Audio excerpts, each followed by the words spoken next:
안녕하십니까, 사법정의 TV입니다. 이번 시간은 저희 단체에서 최근에 서울중앙지검에 고발한 라임 전 소유주 스타모빌리티 전 회장 김봉현에게 접대를 받은 것으로 의심되는 전관 변호사, 검찰 출신 전관 변호사와 현직 검사 3인에 대한 고발장 접수가 있었는데 거기에 대해서 여러분과 나누도록 하겠습니다. 왜 우리는 검사 3명을 고발했나? 왜 우리는 검사 3명을 고발했나? 이런 제목을 가지고 나누도록 하겠습니다. 여러분, 지금 대한민국을 떠들썩하게 하는 사건 중에 하나가 바로 라임 옵티머스 사건입니다. 대형 금융사기 사건인데요. 근데 지금 이 라임 옵티머스 사건이 단순히 금융사기라고 보기에는 경관계라든지 아니면 검사들과 연관된 부분이 나오고 있습니다. 특히 현재 추미애 법무부 장관이 수사 지휘한 사건 중에 하나가 바로 라임 이 사건을 수사하는 검사 담당 그 검사들이 혹시라도 담당 하는 남부지검에서 지금 수사 중이긴 한데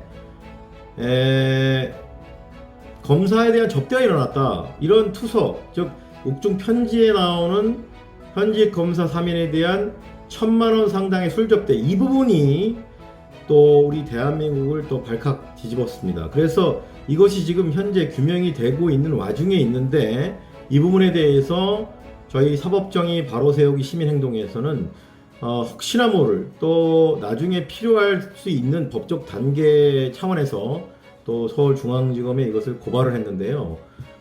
지금 이 사건이 한참 수사 중입니다. 그래서 굉장히 아주 활발하게 수사 중이고, 또 전관 변호사, 또 이 의혹을 받고 있는 야당 정치인 등, 또 이 금융기관, 또 우리은행도 문제가 돼가지고 또 거기에 대해서 압수수색이 있었습니다. 그래서 이렇게 아주 광범위한 또 수사가 진행되고 있습니다. 그래서 그 연관된 어떤 현재 남부지검이 진행하고 있는 수사에 대해서는 뭐 특별히 여러분이 언론을 통해서 자주 접하는 내용을 보시면 될 것 같고요. 다른 또 유튜브 방송 중에서 오늘 저희가 다룰 것은 왜 우리 사법정의 바로세우기 시민행동에서는 이 현직 검사 3인과 그 전관 변호사 해서 총 4명인데요. 이 사람들을 왜 고발했는지에 대해서 그걸 중심으로 말씀을 드리겠습니다. 일단 여러분들이 잘 아셔야 될 게, 이전에 제가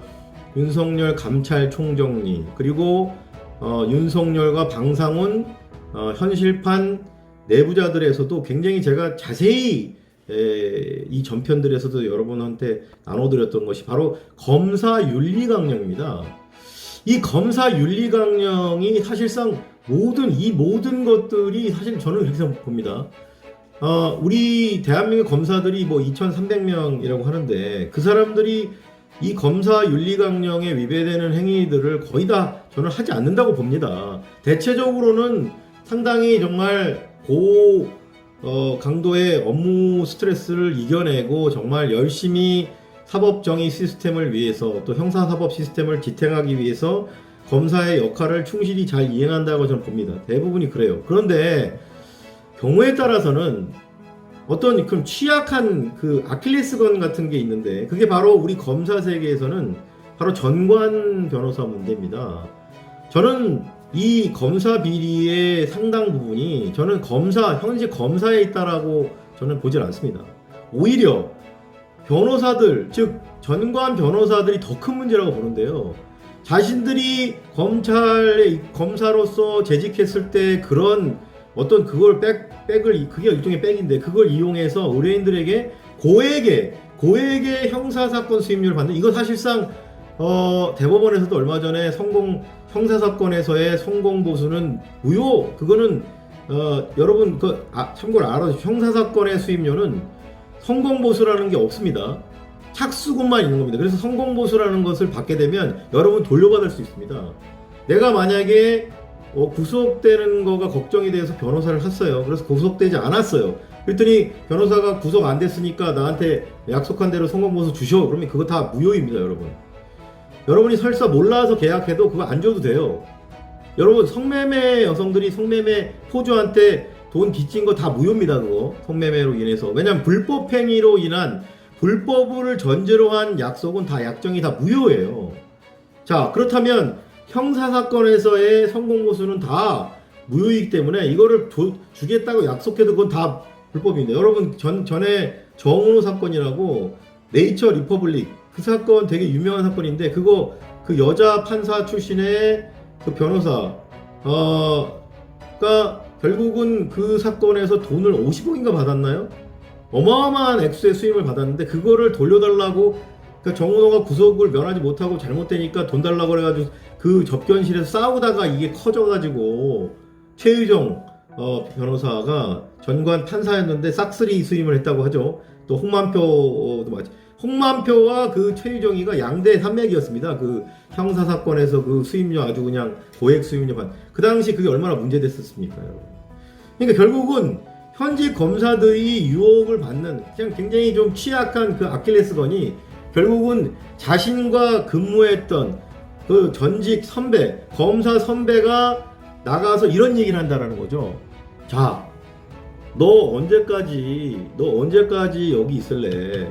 너 언젠가는 나와야 되는데 와서 너도 좀 해 먹어야 될 거 아니냐? 그동안 공무원 월급 박봉에 그 고강도 업무에 스트레스 받고 얼마나 힘들었냐? 그거에 대한 보상을 받는 의미에서라도 짧게 한 3, 4년 동안 확 땡겨야지. 그럼 내가 하는 것처럼 너도 할 수 있도록 너도 돈 벌게 도와줄 테니 네가 지금 나오기 전에 나의 사건을 좀 도와주렴. 상부상조하자. 이런 거 아닙니까? 그러면 후배 입장에서는 그래요. 아, 선배님, 저도 솔직히 고민이 많습니다. 저도 조만간 나가야 되는데 제가 이거 뭐 여기서 뭐 평생 제가 검찰총장 할 것도 아니고, 예, 저도 뭐 데뷔해야죠. 이런 유혹에 빠진다는, 데뷔해야죠 뭐죠? 아, 내가 나갔을 때 차가운 이 칼바람이 부는 변호사실. 요새 여러분 변호사가 로스쿨 이후에 쏟아져 나오는 바람에 이 사건 수입이 아주 지금 굉장히 지금 건수가 떨어지고요. 또 건당 수임료도 아주 지금 300만 원 수준의, 정말 일반 사건은 큰 사건 말고요. 이러다 보니까 부익부 빈익빈, 그러니까 김앤장 같은 대형 로펌에서 만든 사건만 얘기하는 게 아니라 일반 변호사 얘기하는 겁니다. 일반 변호사들이 수임되는 사건이 지금 형편이 없어요. 건수도 없고 맡아도 수임료가 아주 형편없습니다. 이러니까 변호사 시험이 아주 안 좋다 보니까 굉장히 그 유혹이 많습니다. 여러분, 미국 속담에 이런 얘기가 있죠. 배고픈 변호사가 배고픈 사자보다 더 무섭다. 이 말은 그 정도로 부정부패에 취약하다고 합니다. 변호사법 1조 1항에 이렇게 나오죠. 변호사는 사회정의 실현, 그리고 국민의 인권을 옹호하는 것을 사명으로 한다. 이런 게 1조에 나와요. 변호사법 1조에. 이건 사실 검사 선서하고도 거의 같다고 보는데, 그럼에도 불구하고 사회 정의를 실현해야 될 자가 그런 어떤 도덕적인 그런 유혹에 빠진다라는 거죠. 도덕적인 어떤 이런 비탄의 대상을 넘어서서 지금 이 그 김봉현 접대 검사들의 경우에는, 만약에 이게 지금 감찰 추미애 장관이 국감 때 밝혔죠. 이게 사실로 나왔다. 감찰을 해보니까 이 검사가 그 수사팀장으로 간 것도 맞고 그 외부기관에 파견 갔고 막 이랬다고 하는데, 최근에 인사 이후에. 근데 그전에는 라임 사건 수사팀장, 여러분, 내가 수사팀장인데 내가 맡은 사건의 피의자에게 술을 얻어먹었어요, 내가. 예? 그 고액의 1,000만 원 상당의 그거를 뭐 나한테만 쓴 건 아니겠지만 어쨌든 합쳐서 정말 그런 접대를 받고 나서 내가 이걸 똑바로 수사할 수 있습니까? 내가 얻어먹은 게 있는데, 내가 얻어마신 게 있고 그 이상도 있는데 내가 어떻게, 예? 내가 이걸 정말 칼같이 정말 원칙대로 할 수가 있나요, 여러분? 이래서 문제가 되는 거죠. 근데 그 현직 검사들이 그런 유혹과 그런 어떻게 걸려 넘어지는 원인이 뭐냐면, 바로 이걸 다리를 놓았던, 이거를 중간에서 어레인지 했던 전관 변호사인 지금 사실은 이미 언론에 다 나왔습니다. 이 이주영 변호사라고 하는 사람이 지금 이미 언론에서는 이 이주영 변호사가 어떻게 보면 그 김봉현과 이 현직 검사들 사이를 이어줬다, 이런 말이 나왔습니다. 여러분, 이게 말이 됩니까? 이 전관 변호사라고 하더라도 그 사람도 법조인입니다. 법과 양심에 따라서 행동해야 될 책임이 있는데 어떻게 보면 그런 거를 아랑곳하지 않고 이 범죄의 피의자를 상대로 해서 어떻게 보면 로비를 받아주고 그거를 다리를 놔주고 현직 검사들 연결해주고 심지어는 이 중에 한 사람이 수사팀장으로 갔다? 이게 여러분 있을 수 있는 일입니까? 예? 정말 저는 대한민국 검사, 아까 말씀드린 데 대다수가 검사 윤리강령에 위반되지 않는 삶을 살고 있다.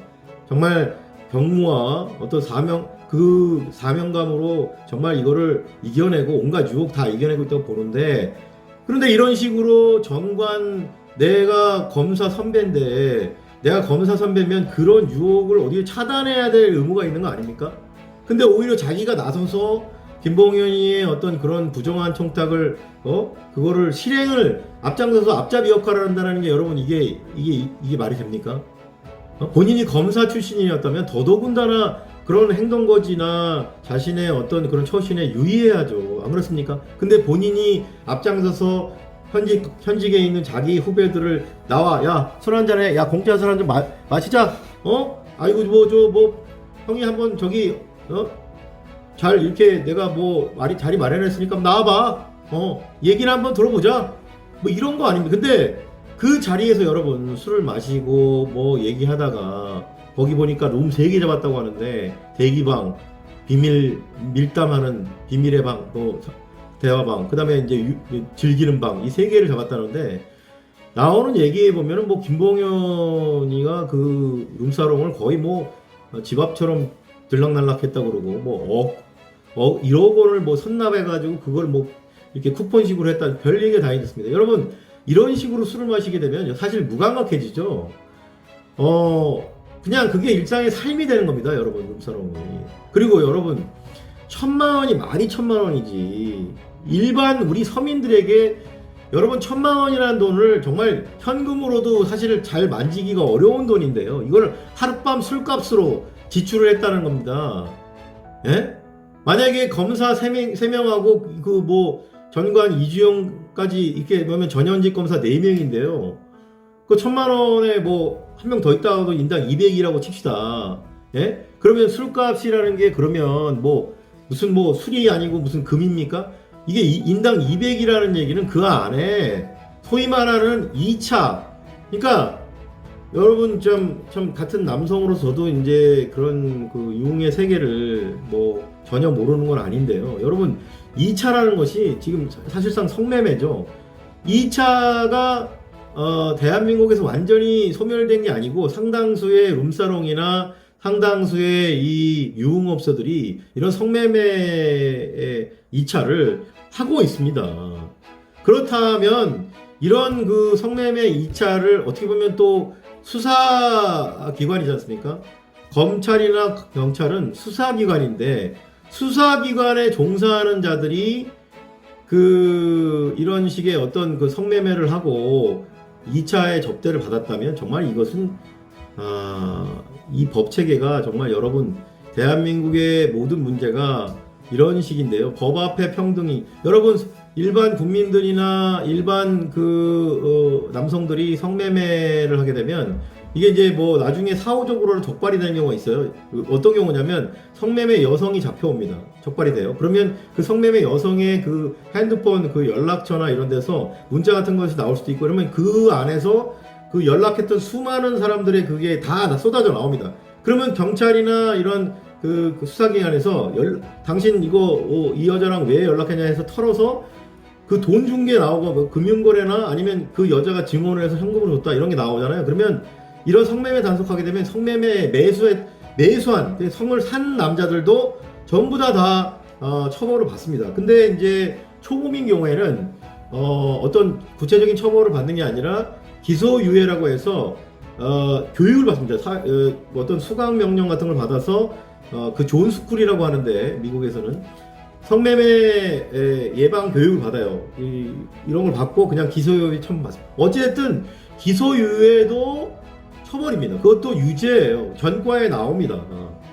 자, 그래서 이 지금 현직 검사들 또 뭐 이주영도 마찬가지지만 정말로 이런 식으로 관행적으로 접대를 받는 것도 문제지만 관행적으로 접대 안에 부정청탁을 받고 관행적으로 성매매를 하고 자 여러분 이런 거를 언제까지 우리가 이거를 참아야 됩니까? 우리 언제까지 이거를 묶어야 됩니까? 여러분 언제까지 우리 국민이 법 집행기관에 근무하는 자들이 잠재적 피의자 자기 사실상 수사 대상을 그 접대를 받고 그 술을 먹고 성접대를 받고 이게 김학의 사건 이후로 그게 척결이 안 됐습니까 여러분?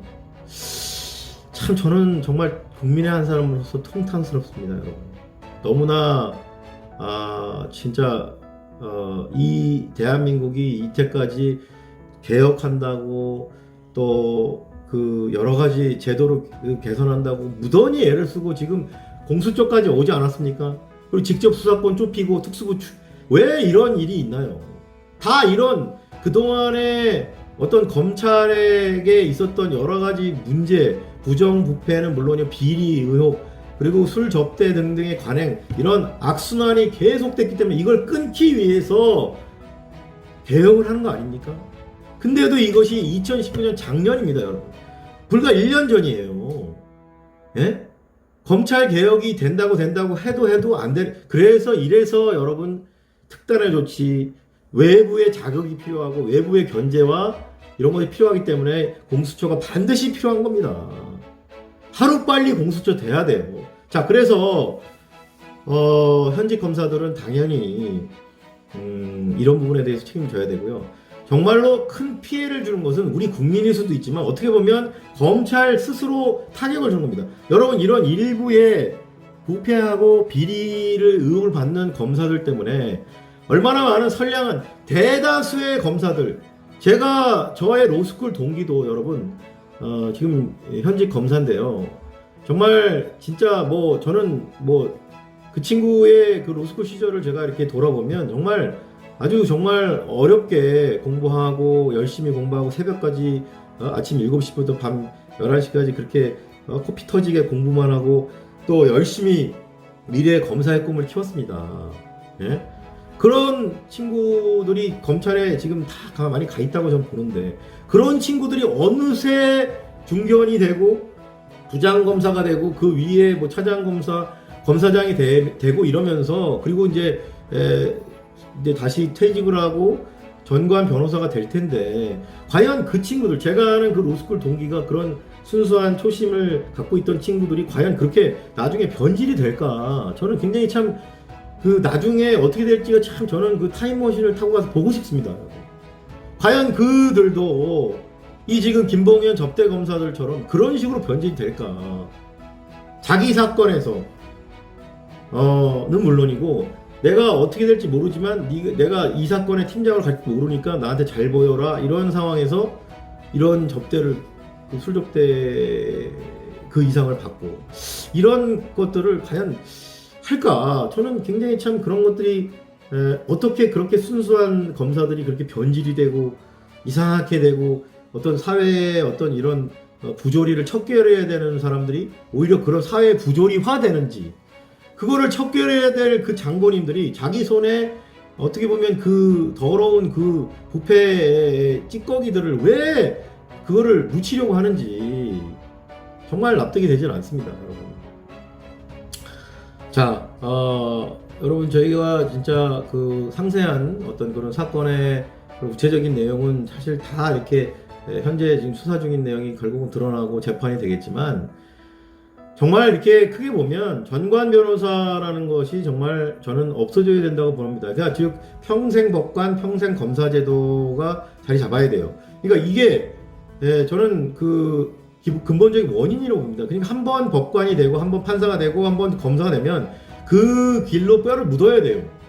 그거 하다가 나와서 변호사를 하고 뭐 변호사 하다가 다시 가고 여러분 변호사 하다가 다시 경력 복관으로 가는 것도 사실 저는 좀 문제라고 보는 게, 지금 김앤장이라고 하는 특수한 어떤 조직이 대한민국 법조계를 지금 저는 망치고 있다고 봅니다.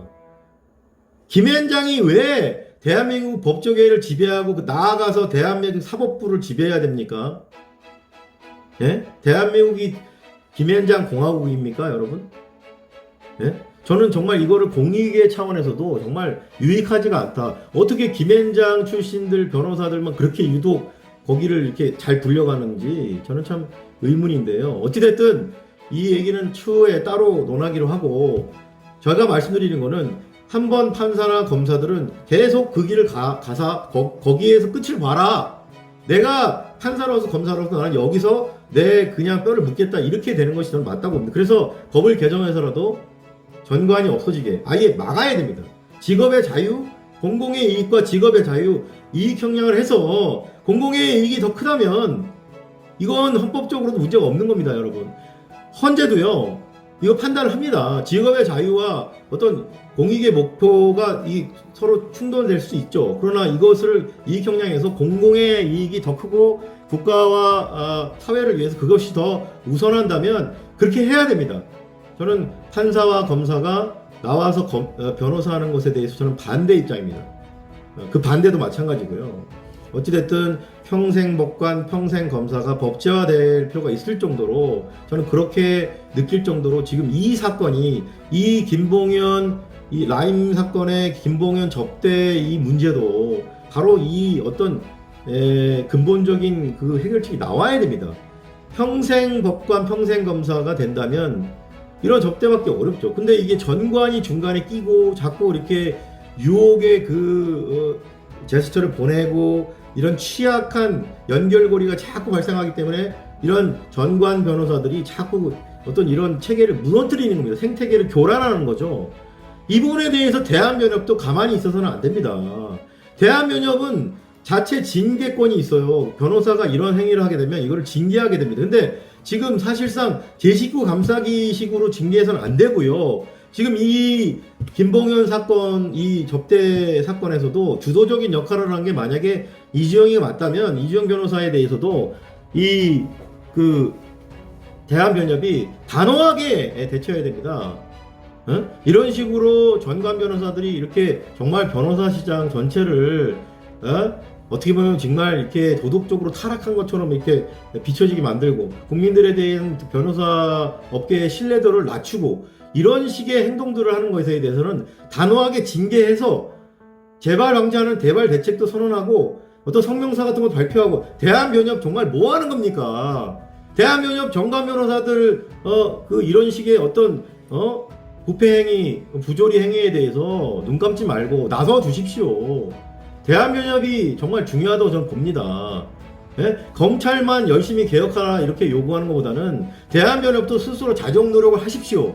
제가 오늘 정말로 대한변협 정말 단호하게 말씀드리고 싶습니다. 여러분, 대한민국 법조계가 퇴행하고 정말 국가와 사회가 법조인들로 인하여 정말 더 많은 어떤 공익을 받는 게 아니라 권익이 오히려 감퇴되고 더 퇴행하고 사회가 퇴보해서 되겠습니까?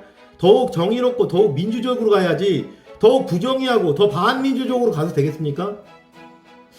그래서 저는 전관 변호사들 문제에 대해서 대한변협 정말 지금 이찬희 회장님 저는 정말 간곡하게 부탁드립니다. 이찬희 변호사님 훌륭한 변호사님이고 정말 법조인이신데 이 문제에 대해서, 전관 문제에 대해서 꼭 반드시 짚어주시길 바라고, 대한변협에 있는 많은 임원진분들도 이 문제에 대해서 관심을 가져주셔서 대한민국 사회가 전관 변호사의 부조리한 문제로 인해서 정말 퇴행하지 않도록 부탁 말씀드리고요. 오늘은 현직 검사들에 대한 어떤 그런 부분도 물론 상당히 좀 문제지만 이거를 연결고리를 찾아보면 바로 이 전관 변호사가 문제다. 검사 출신이라고 검사 후배들에게 검사 선배로서 어떻게 그런 바람직하지 못한 것들의 모범을 보이고 있습니까? 그게 모범입니까? 네? 그런 것들을 보여주는 게 선배의 할 짓입니까?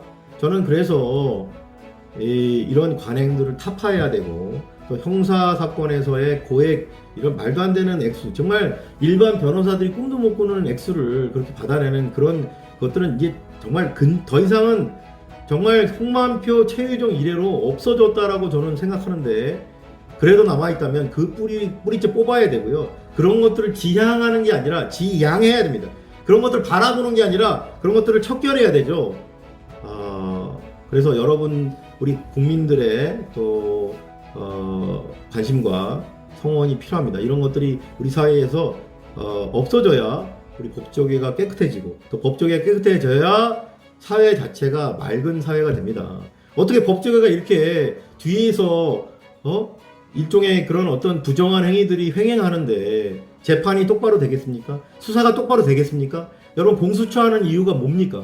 우리 사회를 더 맑고 우리 후손들에게 부끄럽지 않은 형사사법 시스템을 남겨주기 위한 거 아닙니까?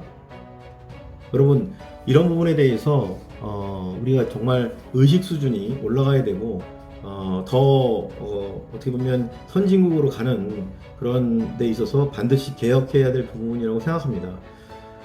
오늘은 왜 우리는 검사 3인을 고발했나? 물론 그 내용적으로는 그 전관 변호사의 문제가 더 컸다고 저는 보지만, 그래도 검사 3인도 윤리적으로나 법적으로 책임을 져야 됩니다. 이런 부분에 대해서 철저하게 수사가 이뤄지고 강력한 처벌이 되기를 촉구하면서 오늘 시간은 마치도록 하겠습니다. 여러분, 우리 사법정의 TV 여러분의 기대에 부응하면서 더 좋은 컨텐츠로 계속 만나도록 하겠습니다. 그러기 위해서 여러분의 적극적인 후원과 지지가 필요합니다. 여러분의 후원의 정성은 이 아래에 있는 사법정의 TV 후원 계좌로 보내주시고요.